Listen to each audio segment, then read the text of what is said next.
What's up, guys? How we doing? Welcome to lovely Birdsong Marina. This isn't how it looks. This is just a job I'm doing. I'm doing some siding for Bob, the owner of the park here. He's going to be hosting us for the Shanty boat rendezvous.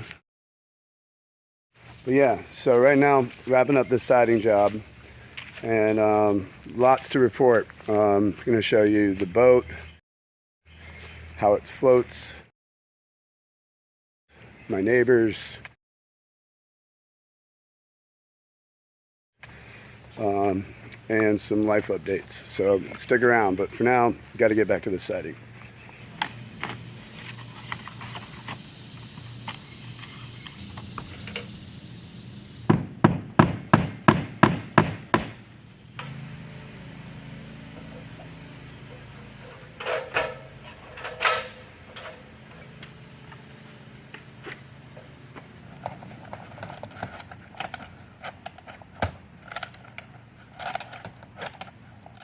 All right, that's a wrap on the siding. Still got to put up some soffit and some fascia, but I got to rip that down first out of other material.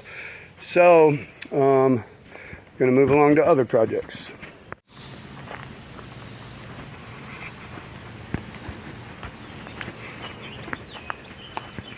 We're going to put underpinning down here, obviously, but there we go. All right, like I said, lots of things have been going on. So I am here on my boat here at beautiful Birdsong Marina. Here she is, chilling in the water. About to take her out. We are going to go explore this little cove. Wildlife Cove is around the corner. Pretty glassy day out. I just got done with the siding job for the day. Still got more to do tomorrow, but I'm going to go play for a little bit. Wish I'd been taking more videos, but I can't be doing everything I'm doing and recording at the same time because it gets hairy, seriously. Okay guys, I am getting ready to pull up my anchor and this little knot of right here. Old two-strokes love to sputter and die. First I'm going to do my hair in the mirror. You said no. So this is Birdsong Marina and Campground. Okay guys, what's up? Captain Carter here. Welcome aboard my shanty boat. This is Chasing Lazy Lightning, or Lazy Lightning, or it's really Chasing Lazy Lightning because everything's broken on your boat. You just don't know it yet. It's always, eluding you. Always something to repair, always something to fix, or something to adjust, or something to better, which is very fun for a person like me. So I'm at anchor, and let me show you what I got going on here. That's kind of my little cabin in there. Pardon the mess. Got my anchor set right here. I am right in front of Birdsong Marina. A couple other shanty boats right there. That's the Beer Guard, and behind that is Outlaw Shanty. Waterbug is right over there as well. We got more boaters coming in on Kentucky Lake on the Tennessee side, right at the mouth of the Tennessee River. Bob, who runs the spot, has been really good to me. I feel like good to the shanty boat community as a whole. He's helping facilitate this whole shanty boat rendezvous. Just wanted to catch you guys up on some details. I splashed the boat about a week ago. Turn the camera around. Okay, updates, people, updates. Let's talk about updates. Woo! It has not been easy getting here. And just because I'm here, shit's still falling apart at the end of the day. So, give you a little rundown. Should be fine. About what's been happening. On the way to Bonnaroo. I was pulling this big ass boat that I built in my driveway. My bar napkin sketch said that all the shit that I put on here would be just fine. Whenever I took the boat out of my driveway in Greenville, South Carolina, the first spot I took it to was Bonnaroo. So I got to stay on my boat at Bonnaroo in the Pangea camping.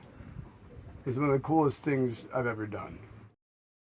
Thank you so much, Pangea family, Pangea Productions 360. Helped support me, bought some of my shirts from me, helped get me off the side of the road. That's what I'm leading into next. All right, so in theory, on the way from Greenville, South Carolina to Manchester, Tennessee, I have an hour drive. Somehow, I managed to turn that into a 3-day drive. So, pulling this boat was originally a 24-foot boat. I added a third log to it, and I stretched it out to 30 feet overall. Plus, I built a cabin on top of it.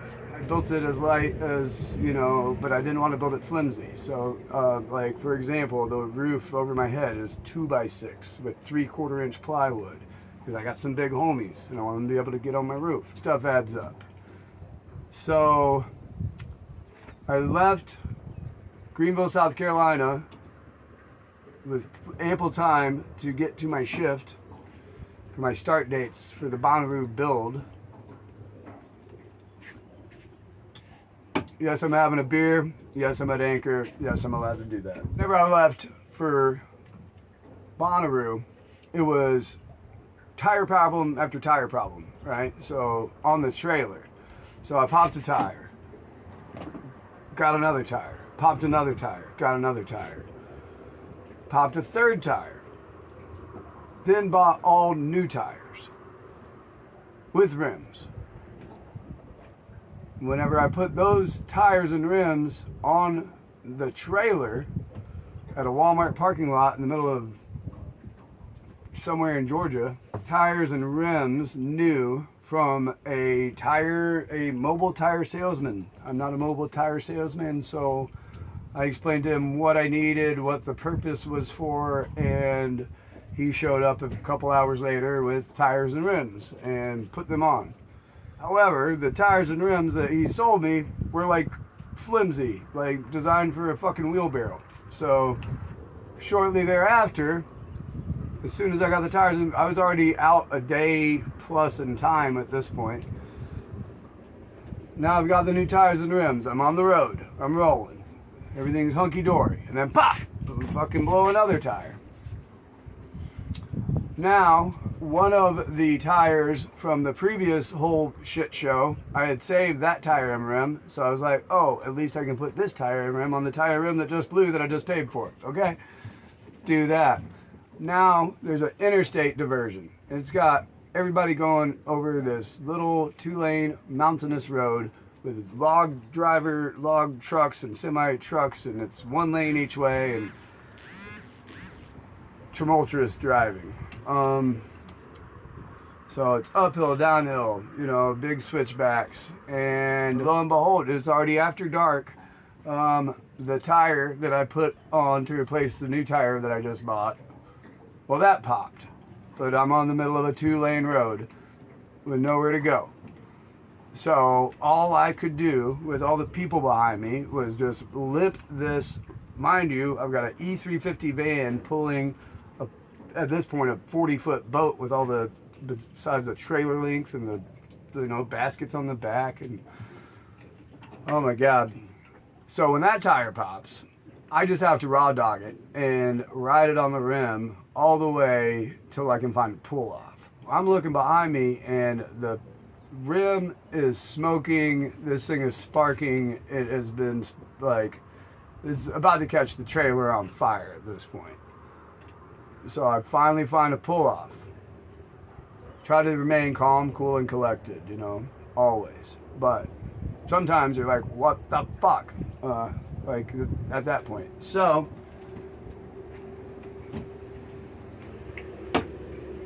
I done changed a shit ton of tires at this point on this trailer, so I'm like, fuck it. As the semi traffic is whizzing past me and 2-lane road, and I proceeded to get that tire off of there. Oh no, I take that back. This is how it gets even worse. All right, so I realized that that tire, because I had to ride it on the rim, it broke the hub. Forgot to tell you, I'd already broken another hub before this as well. So when me riding on the rim caused the hub to fail, which caused the axle to bend. and there was no way to get the rim off of the axle. So I rode it into another little podunk town in Tennessee, and this is a 2-axle trailer that this boat came on. I don't know what the boat weighs, but I know that the axles on this boat trailer were rated for 3,600 pounds apiece. We definitely exceeded that. So once I realized that I can't get the axle, I can't get the trailer off the hub because the hub is bit the axle, I'm like, okay, dude, this is crazy. I'm about 30 minutes from the Bonnaroo entrance at this point. I've done limped it along 6.5 hours out of a 7-hour drive over a 3-day period. And finally, the last piece of the shit show is that now my axle fails. I can't get the axle out because it's attached to the hub and the leaf springs have pinched the axle, and it's a whole shit show. So I have all my tools with me because I'm a carpenter, and I figured if I'm going to be on the road, I was going to bring my tools so I could maybe do some home repairs, dock repairs, whatever. And thank God I have my tools with me. So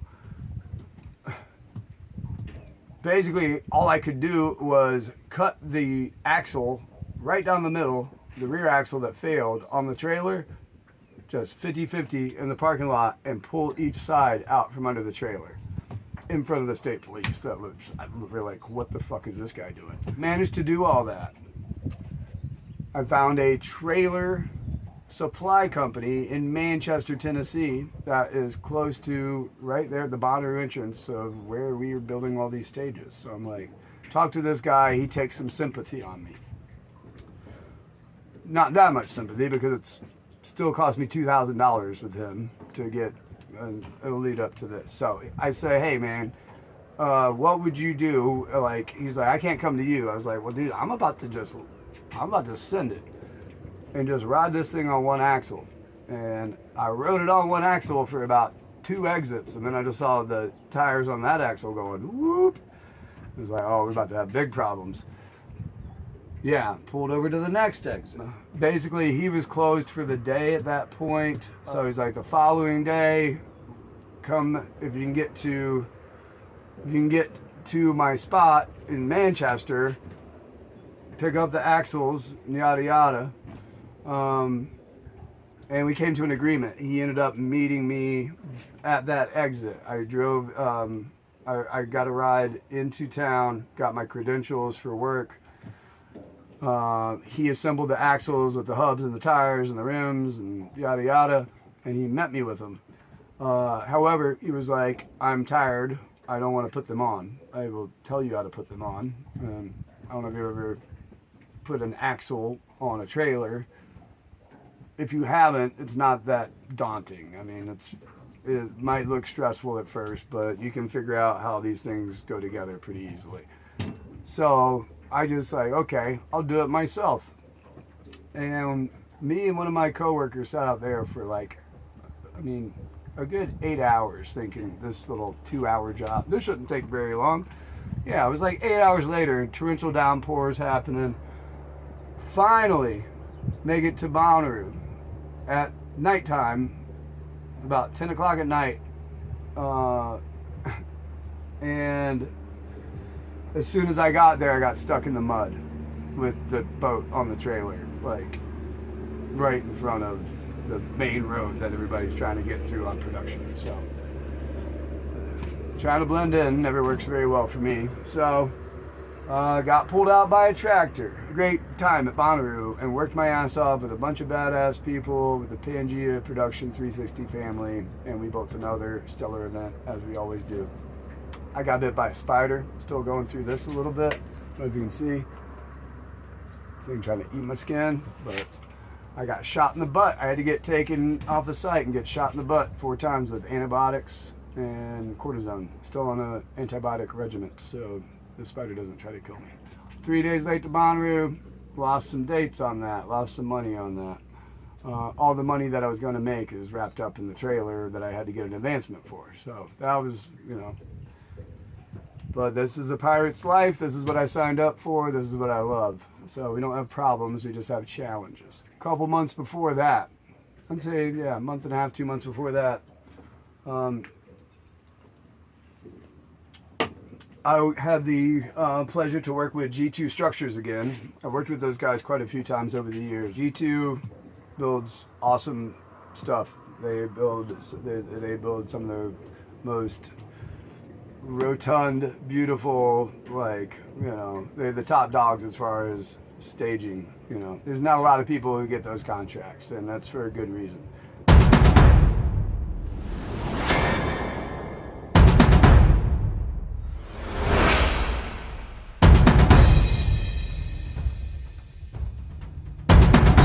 G2's been doing it for a long time and doing it well, doing it right, doing it safe. Talk to their techs and ask if I could, like, you know, how do I get on with you guys? As a stagehand, I've been doing stage work, backline work, you know, building stages, doing carpentry over half of my life at this point.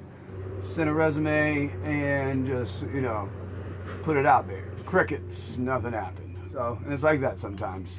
So I was like, that's fine. I'm gonna just kind of lean into getting this boat on the water. After Bonnaroo, I made it safely.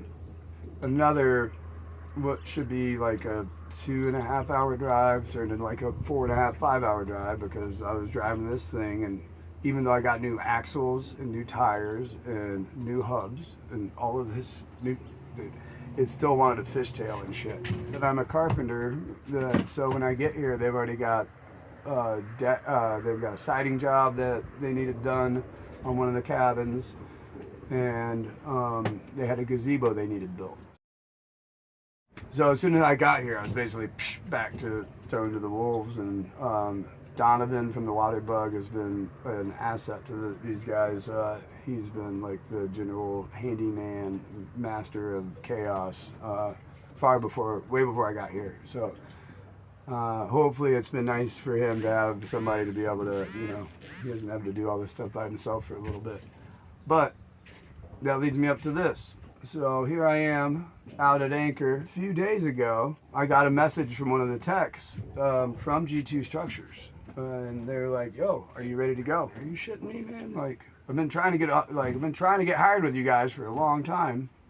Yeah, I mean, I don't know what that looks like right now because my boat's in the water and I'm here in Tennessee and I got to get my boat back on the trailer. Trailer also broke again. That's another thing. I'll tell you that in a minute. So, when opportunity knocks, dude, you know, that's not accident. That's not coincidence. Opportunity is where hard work meets recognition, you know, and so it feels good to be seen on that level. So I said yes to the opportunity, and that has me leaving Birdsong Marina and flying out to Chicago at the beginning of the month of July, coming right up.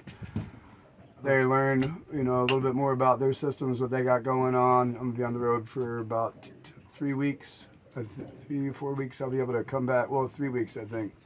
I should be back for the Shanty boat rendezvous if everything goes correctly as far as scheduling. Come and hang out and see all the interesting shanty boaters and tell stories and cook good food and just, yeah, kind of break bread with my little community here. And then it'll be a quick turnaround. I'll be on the road for like a month and a half after that. So flying back out and not even sure, I haven't got my schedule yet on where I'm going after the rendezvous. But yeah. Oh yeah, and then also the trailer broke. There's more links to check out the Water Bug 01 on YouTube. Check out Outlaw Shanty on YouTube. These guys captured a bunch of this stuff of me getting off the trailer. I was so white knuckled doing this that I didn't record anything. And there was a dipshit kid that was supposed to be recording, and he managed not to push record on the camera that I gave him. So fortunately, other people from the shanty boat community got some footage of that. So check out their channels, and they've got a ton of other interesting retrospectives on all types of exploring and living off the grid and how to do it. And But yeah, me pulling my boat off the trailer, I realized all this heavy shit on here that didn't make my boat capsize in my driveway. As soon as I pulled it off the trailer, it started going whoop. I was like, oh my God, dude, I was about to jump out a window.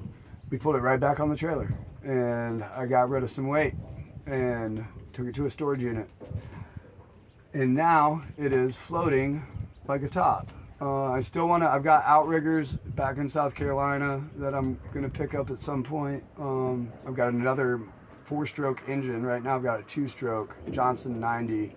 I'm going to swap that with a Mercury 4-stroke 60 horse that I have. I just have to have time to get over there and do the shit.